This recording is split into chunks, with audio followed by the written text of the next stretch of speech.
বহু বছর আগের এক শান্ত গ্রামের কথা। সেখানে থাকতেন মধ্যবিত্ত কৃষক কালাম শেখ। প্রথম স্ত্রী রহিমা বিবির মৃত্যুর পর দুই মেয়ে মরিয়ম ও জয়নব ছোটবেলাতেই মায়ের স্নেহ হারায়। সংসারের দায়িত্বে কালাম শেখ দ্বিতীয় বিয়ে করেন, কিন্তু নতুন মা আসমা বিবি ছিলেন নিষ্ঠুর ও নির্দয়।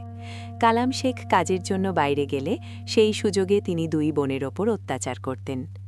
আজ কয়েকদিন পর কালাম শেখ বাড়ি ফিরছেন, আর আসমা বিবি মেয়েদের ডেকে কড়া ভাষায় শাসাতে লাগলেন। এই তোরা শোন, এদিকে আয়। আজ তোর বাপ ফিরছে, খবরদার।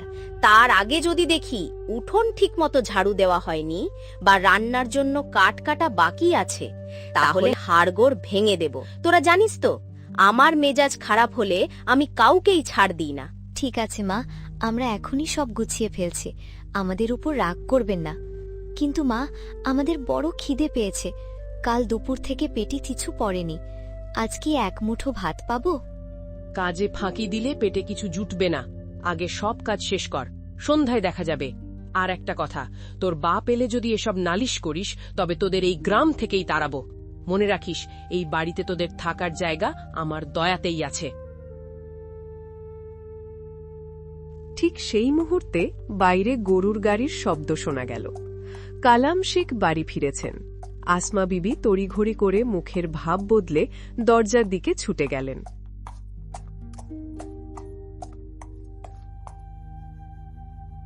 কেমন আছো গিন্নি? ঘরদোর তো খুব পরিষ্কার লাগছে। আমার লক্ষ্মী মেয়েরা কোথায়? মরিয়ম, জয়নব, তোরা কোথায় রে মা? ওগো, তুমি তো এসেই মেয়েদের কথা শুরু করলে। একবারও জিজ্ঞেস করলে না আমি কেমন আছি। এই সংসারে একা খেটে খেটে আমার শরীরটা শেষ হয়ে গেল। তোমার মেয়েরা তো নবাবজাদি, তারা সারাদিন টোটো করে ঘুরে বেড়ায়, আর আমি বাড়ির সব কাজ করি। আমার কপালে কি কোনোদিন একটু শান্তি নেই? আরে না না, রাগ করছো কেন? অনেকদিন পর ওদের দেখতে ইচ্ছে করছে তো, তাই ডাকলাম। ওরা কি তবে বাড়িতে নেই? বাড়িতে থাকবে কেন? বড়টা তো এখন ডানা গজিয়েছে, মুখে মুখে এমন কথা বলে যে শুনলে তোমার কান লাল হয়ে যাবে। পাড়ার সবার সাথে ঝগড়া করে বেড়ায়। আর ছোটটাও হয়েছে তার মতো। দুজনে মিলে আমার জীবনটা বিষিয়ে তুলছে। আমি কিছু বললেই ওরা বলে আমি নাকি ওদের সৎমা, তাই ওদের ওপর জুলুম করি। এ কি বলছো? আমার মেয়েরা কি সত্যি এতটা বিগড়ে গেল? আমি তো বিশ্বাসই করতে পারছি না। আমি কি তবে ওদের ভুল শিক্ষা দিয়েছি? ভুল শিক্ষা কি আর তুমি দিয়েছ? একা পেয়ে ওদের মাথায় সব কুচিন্তা ঢুকেছে। এখন তো শুনছি গ্রামের হাটে গিয়ে মানুষের জিনিসপত্র সরাচ্ছে। চুরির বদনাম যদি একবার হয়, তবে আমার মুখ দেখানোর জায়গা থাকবে না। আমি কত কষ্টে ওদের আগলে রাখছি তা শুধু আমিই জানি। চুরি? এই আমি কি শুনছি? কালাম শেখের মেয়েরা চোর হবে? না, এটা আমি মেনে নিতে পারছি না। আসমা, তুমি ওদের ঠিকভাবে শাসন করো না কেন? শাসন করতে গেলেই তো গ্রামের লোক আমায় নিন্দা করে, বলে সৎমা হয়ে মেয়েগুলোকে মারছে। আমার হাত পা বাঁধা গো, তুমিই এখন যা করার করো, নইলে একদিন আমাদের গলায় দড়ি দিতে হবে। ব্যাস, আর কিছু বলতে হবে না। আজ আসুক ওরা, আমি এর একটা বিহিত করেই ছাড়ব। ওদের এত আশকারা দেওয়া ঠিক হয়নি। গ্রামের শেষ মাথায় একটা ধানি জমিতে মরিয়ম আর জয়নব তখন ঘাস কাটছিল। বড় বোন মরিয়ম ছোট বোনকে সান্ত্বনা দিচ্ছিল। জয়নব, আকাশ কালো হয়ে আসছে, চল বাড়ি ফিরি। আব্বা এতক্ষণে বাড়িতে পৌঁছে গেছেন নিশ্চয়ই। দেখিস, আজ আমাদের জন্য তিনি শহর থেকে ভালো কিছু আনবেন। বুবু, আমার খুব ভয় লাগছে। মা কি আব্বাকে আমাদের নামে উল্টোপাল্টা কিছু বলেছে? আব্বাও কি আমাদের উপর রাগ করবেন? না রে পাগলি, মা হয়তো কড়া কথা বলেন, কিন্তু আব্বা তো আমাদের খুব আপন। তিনি আমাদের খুব ভালোবাসেন। দেখবি, আজ সব ঠিক হয়ে যাবে। কিন্তু বুবু, আমি শুনেছি মা ছাড়া এই পৃথিবীতে কেউ আপন হয় না। মা চলে গেলে বাবাও নাকি বদলে যায়। তুই ছোট তো, তাই এমন ভাবছিস। চল, আব্বার কাছে গেলেই সব ভয় কেটে যাবে। মরিয়ম জয়নবকে সাহস দিলেও মনে মনে সে নিজেও খুব চিন্তিত ছিল। তারা যখন বাড়ি পৌঁছালো, দেখল কালাম শেখ উঠোনে রাগী মুখে বসে আছেন। তাদের দেখেই তিনি গর্জে উঠলেন। কোথায় ছিলি তোরা এতক্ষণ? আমি বাড়িতে এসেছি আর তোরা বাইরে ঘুরে বেড়াচ্ছিস। কোনো আদব কায়দা কি তোদের নেই? তোদের নামে যা শুনছি তাতে আমার লজ্জায় মরে যেতে ইচ্ছে করছে। আব্বাজান, আমরা তো বাইরে খেলতে যাইনি। মা আমাদের বলেছিলেন ঘাস কেটে আনতে, তাই আমরা দূরে গিয়েছিলাম। মিথ্যে কথা বলবি না। তোর মা তো বলল সে নিজেই সব কাজ করে, আর তোরা অবাধ্য হয়ে বাইরে বাইরে ঘুরে বেড়াস। তোদের এই অবাধ্যতা আর চুরির স্বভাব আমি একদমই মেনে নেব না। দেখলে তো আমার সামনেই কিভাবেই মিথ্যে কথা বলছে। এটাই ওদের আসল রূপ। মা, আপনি এমন কেন বলছেন? আমরা তো আপনার কথা মতোই সব করেছি। আব্বাজান, বিশ্বাস করুন, আমরা কোনো ভুল কাজ করিনি। চুপ কর, তোদের কথা আর শুনতে চাই না। তোদের শাস্তি পেতেই হবে। আজ রাতে তোরা ঘরের ভেতরে আসবি না, বাইরে বারান্দায় থাকবি। আর কাল সকালে তোদের সাথে নিয়ে আমি একটু বাইরে বেরোবো, তোদের ছোট খালার বাড়ি দিয়ে আসবো, সেখানেই তোরা থাকবি। ঠিক আছে আব্বাজান, আপনি যা বলবেন আমরা তাই করব। দুই বোন ভাবল ছোট খালার বাড়ি গেলে হয়তো তাদের কষ্ট একটু কমবে, কিন্তু তারা জানতো না কালাম শেখের মনে কি চলছে। অন্ধকার রাতে খিদের জ্বালায় তারা একে অপরকে জড়িয়ে শুয়ে রইল, আর আসমা বিবি মনে মনে হাসছিল, কারণ সে কালাম শেখের মন থেকে মেয়েদের প্রতি ভালোবাসা কমাতে পেরেছে। আমার মনে হচ্ছে ওনার সন্দেহ হয়েছে। উনি কি আসলেই মেয়েদের খালার বাড়ি রেখে আসবে, নাকি আমার মন রাখার জন্য নাটক করছে? সকাল হওয়ার আগে আমাকে একটা পাকা বুদ্ধি বের করতেই হবে। ওই আপদগুলো যেন আর এই বাড়িতে ফিরে না আসে। সারা রাত দুশ্চিন্তা করার কারণে ভোরের দিকে আসমা বিবির চোখ লেগে এলো। গভীর ঘুমে সে এতটাই আচ্ছন্ন হয়ে পড়ল যে কখন সকাল হলো আর কখন কালাম শেখ মেয়েদের নিয়ে ঘর থেকে বের হওয়ার প্রস্তুতি নিল সে টেরও পেল না। এদিকে সূর্য ওঠার আগেই মরিয়ম আর জয়নব তৈরি হয়ে বাবার কাছে এসে দাঁড়ালো। আব্বাজান, আমরা দুজনেই তৈরি। খালার বাড়ি যাওয়ার জন্য আমাদের আর তর সইছে না। আমরা কি মাকে ডেকে বলে আসব যে আমরা যাচ্ছি? না না, একদম না। তোমাদের মা এখন গভীর ঘুমে আছে, তাকে জাগানো ঠিক হবে না, শরীর খারাপ হতে পারে। শোনো, আমি শহর থেকে তোমাদের জন্য নতুন কিছু কাপড় এনেছি, সেগুলো সঙ্গে নিয়ে নাও। খালার বাড়িতে কয়েকদিন থাকবে, কাজে লাগবে। ঠিক আছে আব্বাজান, আপনি যা বলবেন। সত্যি আব্বাজান, আপনি কত ভালো। চলুন, দেরি হয়ে গেলে আমরা আর পৌঁছতে পারবো না। আপনিও তো আমাদের সাথে থাকবেন, তাই না? হ্যাঁ রে মা, আমিও থাকব। চল, এখন অনেক কথা হলো, এবার রওনা দেওয়া যাক। এই বলে কালাম শেখ তার দুই মেয়েকে নিয়ে গ্রামের পথ ধরে হাঁটতে শুরু করলেন। মেয়েদের মনে আনন্দ, কিন্তু বাবার মনে কি চলছে তা শুধু তিনিই জানেন। হাঁটতে হাঁটতে তারা গ্রামের বাড়িঘর পেরিয়ে অনেক দূরে চলে এলো। একসময় তারা এক ঘন জঙ্গলের পথে এসে দাঁড়ালো। চারদিকে শুধু গাছ আর গাছ, কোনো মানুষের চিহ্ন নেই। মরিয়ম চিন্তিত হয়ে বাবাকে জিজ্ঞেস করল, আব্বাজান, আমরা কোন দিকে যাচ্ছি? এদিকে তো খালার বাড়ি হওয়ার কথা নয়। আমরা তো বাড়ি থেকে অনেক দূরে এই গহীন জঙ্গলে চলে এসেছি। আমার খুব ভয় করছে আব্বা। আসলে আমরা যাচ্ছিটা কোথায়? আরে বোকা মেয়ে, তোর বাবা যখন সাথে আছে তখন ভয়ের কি আছে? আমি পথ চিনি, তবে আমি হাঁটতে হাঁটতে খুব ক্লান্ত হয়ে গেছি। তোরা এক কাজ কর, ওই যে দেখ সামনে কত বড় বড় বুনো বড়ইয়ের ঝোপ, আমি এই গাছের নিচে একটু জিরিয়ে নি। তোরা দুজন আমার জন্য ওই ঝোপ থেকে বড়ই কুড়িয়ে আন। যতক্ষণ না আমি নিজের নাম ধরে ডাকি, তোরা বড়ই কুড়াতে থাকবি, ঠিক আছে? কিন্তু আব্বাজান, বেলা ডুবে আসছে, সন্ধ্যা হতে আর বেশি বাকি নেই। যদি আমরা এখানে আর কিছুক্ষণ থাকি তবে তো রাত হয়ে যাবে। আমরা এই জঙ্গলে পথ হারিয়ে ফেলবো আব্বা। আমি আছি তো, তোদের কোনো ভয় নেই। যা বললাম তাই কর। বাবার আদেশে দুই বোন বড়ই কুড়াতে ঝোপের দিকে এগিয়ে গেল। জয়নবের মনে খটকা লাগছিল, কিন্তু বাবার কথার ওপর ভরসা করে সে চুপ থাকল। মেয়েরা চোখের আড়াল হতেই কালাম শেখ নিজের হাতের লাঠিটা শক্ত মাটিতে পুঁতে দিলেন এবং নিজের মাথার পাগড়িটা খুলে সেই লাঠির ওপর পরিয়ে দিলেন। দূর থেকে দেখলে মনে হবে কেউ দাঁড়িয়ে আছে। তারপর তিনি এদিক ওদিক তাকাতে লাগলেন। হঠাৎ গাছের ডালে একটা বড় বানর দেখতে পেলেন। বাহ, দারুণ সুযোগ! এই বানরটাকেই কাজে লাগাতে হবে।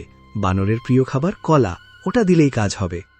কালাম শেখ তার ঝোলা থেকে কিছু কলা বের করে লাঠির উপর রাখা পাগড়িটার নিচে রাখলেন এবং বানরটিকে ইশারা করলেন। বানরটি লোভে পড়ে নিচে নেমে এলো এবং পাগড়ি পরা লাঠির পাশে বসে কলা খেতে লাগলো। কালাম শেখ পা টিপে টিপে বাড়ির পথের দিকে উল্টো দৌড় দিলেন। ওদিকে বানরটা কলা খাচ্ছিল আর মাঝে মাঝে অদ্ভুত আওয়াজ করছিল, যা দূর থেকে মানুষের গলার মতো শোনাচ্ছিল। কুড়াও মেয়েরা, বাপ দাঁড়িয়ে আছে।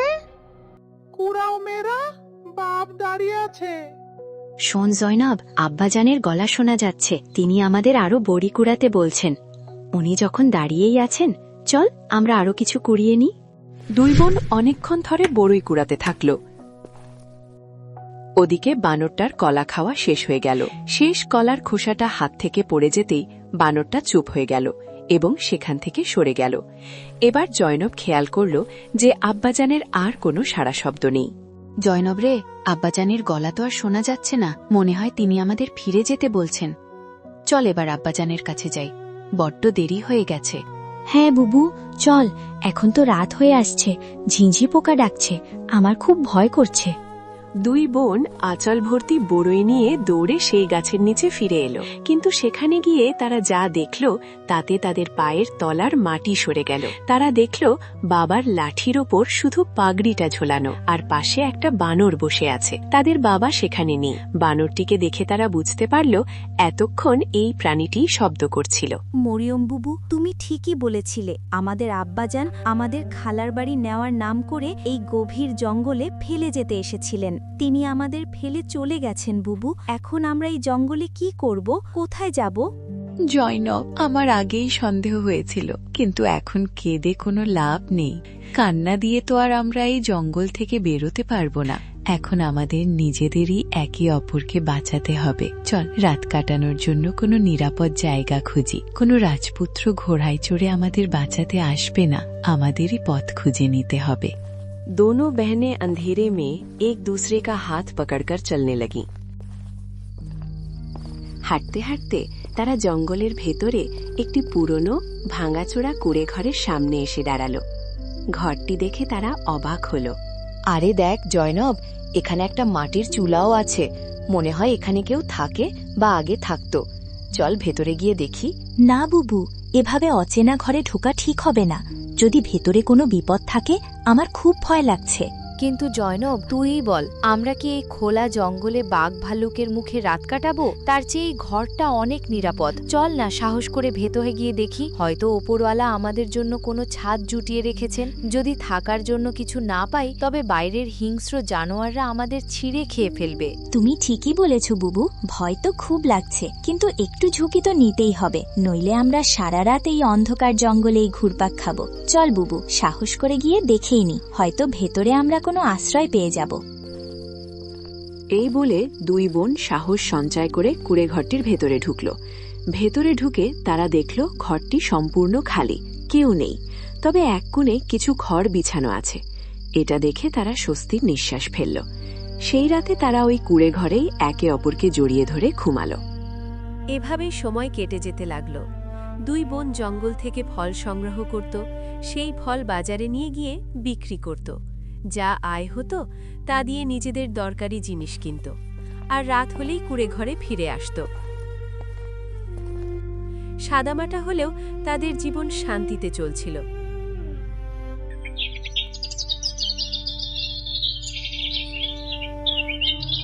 দেখতে দেখতে কয়েক বছর কেটে গেল। এখন দুই বোনই বড় হয়েছে, আর এত সুন্দরী হয়েছে যে কেউ দেখলে তাকিয়ে থাকত।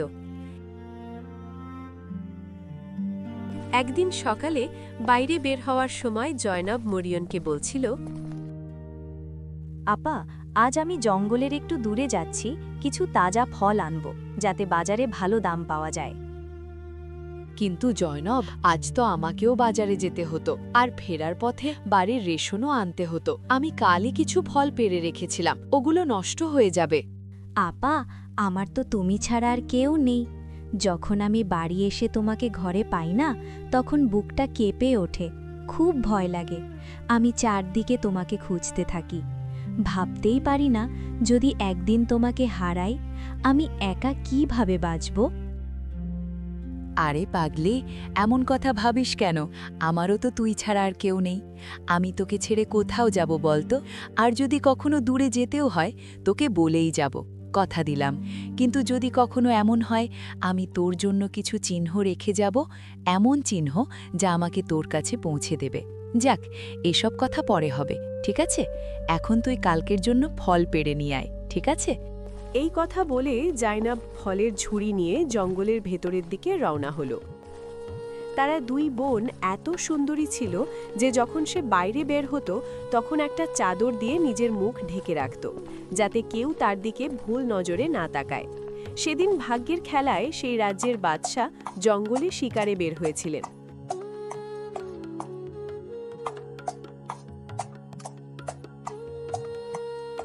সকাল থেকে সন্ধে পর্যন্ত তিনি শিকারের খোঁজে জঙ্গল ঘুরে বেড়াচ্ছিলেন। হঠাৎ করেই তার চোখে পড়ে গেল একটি খরগোশের ওপর। উজির সাহেব, সকাল থেকে শিকারের পেছনে ঘুরছি, খিদে তো প্রাণ বেরিয়ে যাচ্ছে। এই শিকার হাতছাড়া হওয়া চলবে না, আমি আপনাকে বলে রাখছি। জি জি হুজুর, নিশ্চিন্ত থাকুন, আমি আজ এই খরগোশ শিকার করেই ছাড়ব, আপনি শুধু দেখতে থাকুন। এই বলে উজির তীর চালাতে শুরু করলেন, আর অনেকবার চেষ্টার পর অবশেষে একটা তীর গিয়ে খরগোশের গায়ে লাগলো। বাহ উজির সাহেব, বাহ, আপনি তো সত্যিই কামাল করে দিলেন। শেষমেশ এই খরগোশ শিকার করেই ফেললেন। এখন জলদি যান, এটা তুলে আনুন আর রান্নার ব্যবস্থা করুন, যত তাড়াতাড়ি সম্ভব। আমি এখানেই এই গাছের নিচে আপনার অপেক্ষা করছি। জি জি হুজুর, যা আপনার আদেশ, আমি এক্ষুনি রান্নার ব্যবস্থা করছি।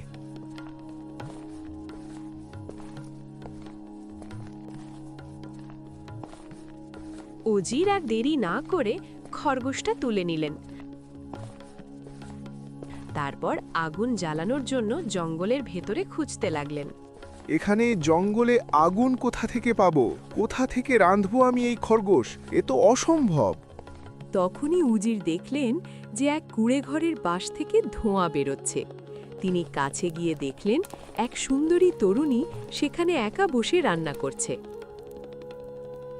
আরে, এত সুন্দরী মেয়ে আর জঙ্গলে, মনে হচ্ছে রান্না করছে। চলো, খরগোশটাও এখানেই রেঁধে নি। কিন্তু এই মেয়ে জঙ্গলে এখানে একা কি করছে? ও কি এখানেই থাকে? চলো গিয়ে ওকেই জিজ্ঞেস করি।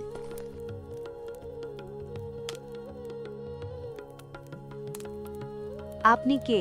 এখানে কি করছেন? আর আমাকে এভাবে চুপচাপ দেখছিলেন কেন? এগোবেন না, নইলে আমি আপনাকে টুকরো টুকরো করে ফেলবো। এটা সাবধান বাণী নয়, মনে রাখবেন। আপনি আমাকে ভুল বুঝছেন, আমি এখানে আপনার ক্ষতি করতে আসিনি। আসলে ব্যাপারটা হলো, আমি একটা খরগোশ শিকার করেছি, তো ওটা রান্না করার জন্য আমার আগুন দরকার ছিল, তাই এখানে চলে এসেছি। আচ্ছা ঠিক আছে, আপনি রেঁধে নিন এবং রেঁধে জলদি এখান থেকে চলে যান। মরিয়ম এতটাই সুন্দরী ছিল যে উজির যখন খরগোশটা চুলায় চড়ালেন তখন তার মনোযোগ তার সৌন্দর্যে হারিয়ে গেল। এতটাই মগ্ন হয়ে পড়লেন যে খরগোশটা পুড়ে কয়লা হয়ে গেল, আর তিনি কিছুই টের পেলেন না। হ্যাঁ, এটা তো সব পুড়ে গেছে। আপনার মনোযোগ কোথায়? এখন এই পোড়া খরগোশ তুলুন আর এখান থেকে যান। হায়, এ কি হয়ে গেল? আজ তো বাদশা নামদার আমাকে মেরেই ফেলবেন। দেখুন, যান এখান থেকে। আপনি ইচ্ছে করেই নিজের খরগোশ পুড়িয়েছেন যাতে আমি আপনাকে কিছু খেতে দিই আর এখানে থাকতে বলি, কিন্তু এমন হবে না। আপনি এখান থেকে যান, নইলে আমি আমার কুড়াল নিয়ে আসব।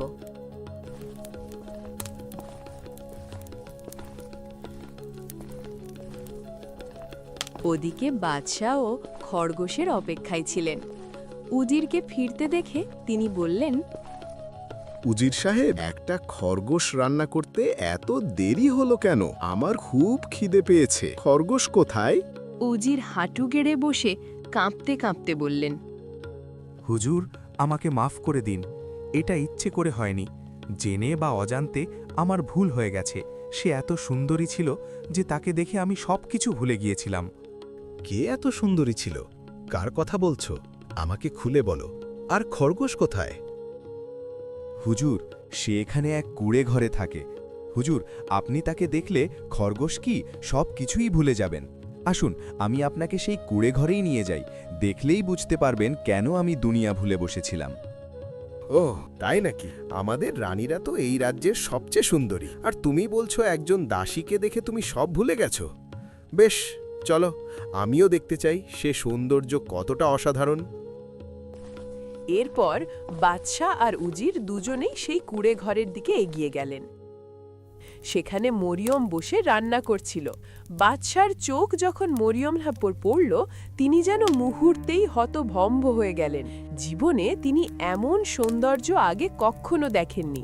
তখন উজির ধীরে করে বাদশাকে জিজ্ঞেস করলেন, কি হুজুর, আমি তো আপনাকে বলেছিলাম না যে এই রান্নাটা আমি করব। কিন্তু আপনি এত সুন্দর রান্না করলেন, আমি তো কিছুই বুঝতে পারলাম না। হুজুর, সে এখানে এক কুঁড়ে ঘরে থাকে। হুজুর, আপনি তাকে দেখলে খরগোশ কি সব কিছুই ভুলে যাবেন। আসুন, আমি আপনাকে সেই কুঁড়ে ঘরেই নিয়ে যাই। দেখলেই বুঝতে পারবেন কেন আমি দুনিয়া ভুলে বসেছিলাম। কি হুজুর, আমি তো আপনাকে বলেছিলাম না এমন সৌন্দর্য আপনি জীবনে কখনো দেখেননি। তো বলুন, তৃতীয় রানীর ব্যবস্থা করা হবে কি? কি বলেন? না না উজির সাহেব, হবু রানীকে এভাবে নিয়ে যাওয়া ঠিক নয়।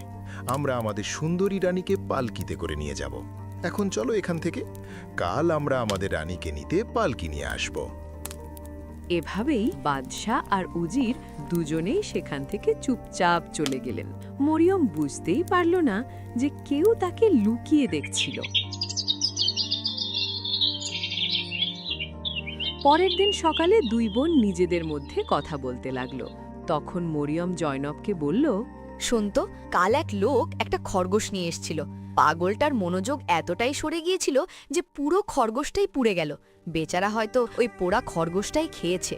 আপা, তুমিও না। আচ্ছা শোন আপা, আমি আজ জঙ্গলে যাচ্ছি ফল পাড়তে। সন্ধ্যা পর্যন্ত চলে আসব। কুড়ে ঘরের দরজা ভালো করে বন্ধ রেখো, ঠিক আছে? কেউ এলেও দরজা খুলো না। এই কথা বলে জয়নব সেখান থেকে চলে গেল। জয়নব চলে যাওয়ার পর মরিয়ম একা ঘরে রইল।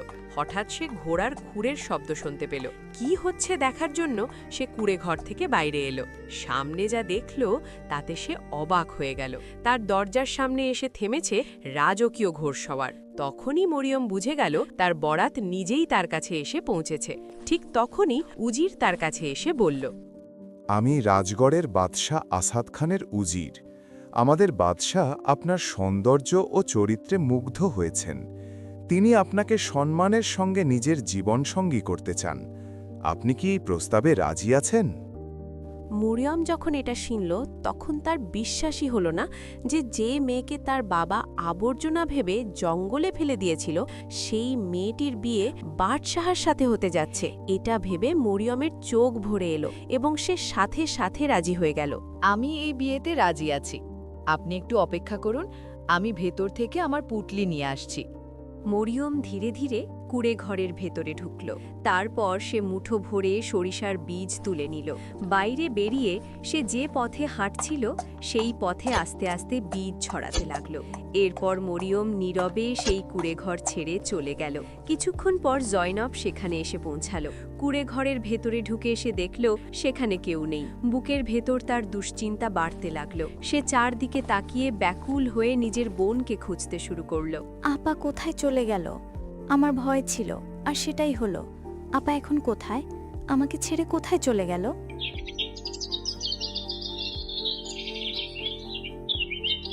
এভাবে মরিয়ম চলে যাওয়ার পর দুদিন কেটে গেল। মহলের জাঁকজমকের ভেতরে সে নিজের বোনের কথা ভুলতে লাগল। আর অন্যদিকে দুদিন ধরে জয়নব তার বোনের অপেক্ষায় থাকল। রাতে জোরে বৃষ্টি হল।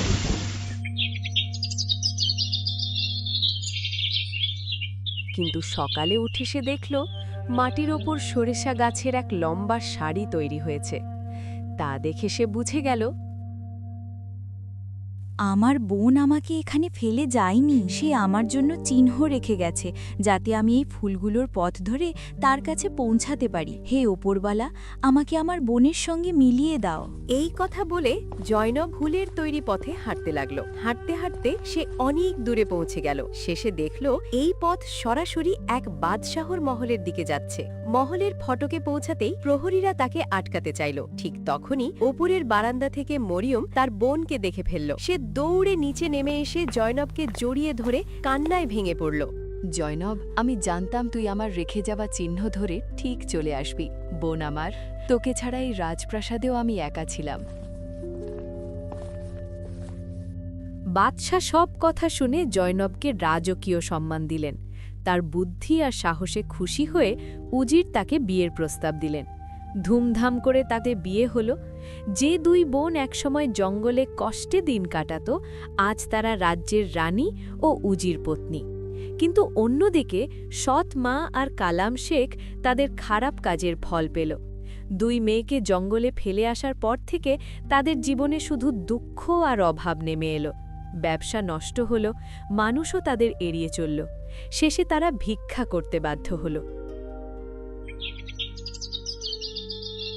একদিন তারা শুনল এই রাজ্যের রানী খুব দয়ালু, তাই ছেঁড়া কাপড় পরে তারা রাজপ্রাসাদের সামনে এলো।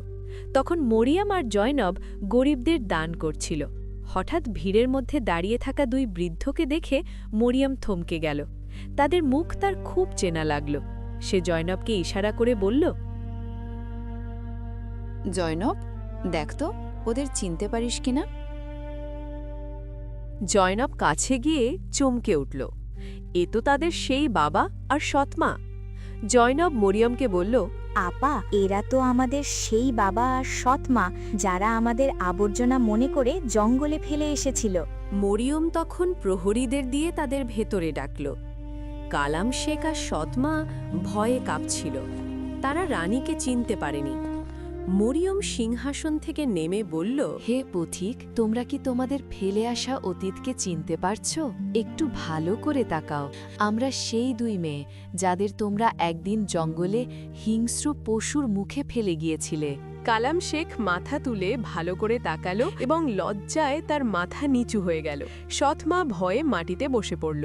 কালাম শেখ কেঁদে বলল, মারে, লোভে পড়ে আর তোর সৎ মায়ের কুবুদ্ধিতে আমি অন্ধ হয়ে গিয়েছিলাম। নিজের কলিজার টুকরাদের মৃত্যুর মুখে ঠেলে দিয়েছিলাম। আজ আমার এই ভিখারির হাল তারই শাস্তি। আমাকে মাফ করে দে মা। সৎমা কাঁদতে কাঁদতে তাদের পায়ে পড়ে ক্ষমা চাইতে লাগল। মরিয়ম আর জয়নব একে অপরের দিকে তাকালো। ছোটবেলা থেকে তারা অনেক কষ্ট সহ্য করেছে, তবু তাদের হৃদয় ছিল বড় আর দয়ায় ভরা। কিছুক্ষণ চুপ থাকার পর মরিয়ম ধীরে বলল, বাবা, আমরা তোমাদের মতো নিষ্ঠুর হতে পারি না। আল্লাহই তোমাদের শাস্তি দিয়েছেন, আবার তিনিই আজ তোমাদের আমাদের কাছে ফিরিয়ে এনেছেন।